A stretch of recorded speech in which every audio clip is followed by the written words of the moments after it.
কুমিল্লার স্বাস্থ্যসেবা নিয়ে আজ রাত ৯:৩০টায় বিস্তারিত থাকছে ইন্ডিপেন্ডেন্ট টেলিভিশনের অনুসন্ধানমূলক অনুষ্ঠান তালাশে। এবার চলে যাচ্ছি অন্যান্য খবরে।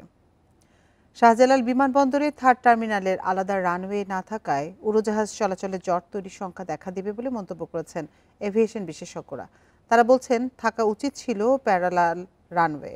এদিকে সিভিল এভিয়েশন বলছে অটোমেশন হচ্ছে এই বিমানবন্দর পুরোপুরি চালু হলে সক্ষমতা আরও বাড়বে, পরিচালনা করা যাবে অনেক বেশি ফ্লাইট।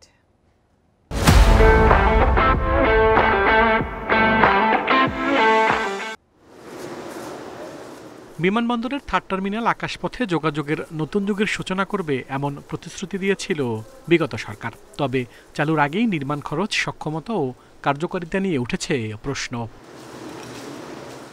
বর্তমানে শাহজালালে দিনে অন্তত ৩০টিরও বেশি সংস্থার ১৯০টি আন্তর্জাতিক ফ্লাইট পরিচালনা করা হচ্ছে। থার্ড টার্মিনাল চালু হলে তা বেড়ে প্রায় দ্বিগুণ হতে পারে। এভিয়েশন বিশেষজ্ঞরা বলছেন বর্তমানে একটি রানওয়েতে উড়োজাহাজ ওঠানামায় ১০ থেকে ২৫ মিনিট পর্যন্ত অপেক্ষা করতে হয়। সেখানে আরেকটি রানওয়ে তৈরি না করে সেবা বাড়ানোর চিন্তা অযৌক্তিক। শুরুতে যে প্যারালাল রানওয়ের কনসেপ্টটা ছিল সেটা থাকা উচিত ছিল, মাস্ট। বর্তমান যুগে এই ধরনের একটা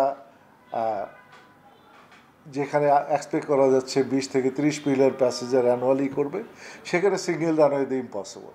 বর্তমানে সিঙ্গেল রানওয়ে সম্ভব না।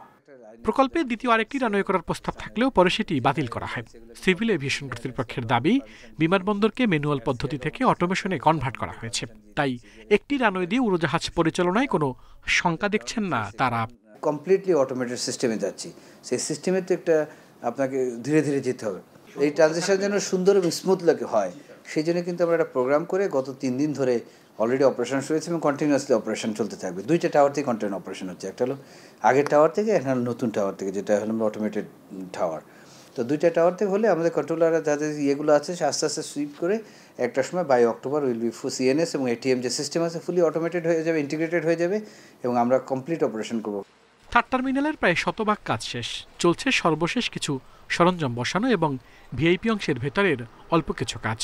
এখন পর্যন্ত ফ্লাইট পরিচালনার অনুমতি পেয়েছে পাকিস্তানের ফ্লাই জিন্না ও এআরসিআর।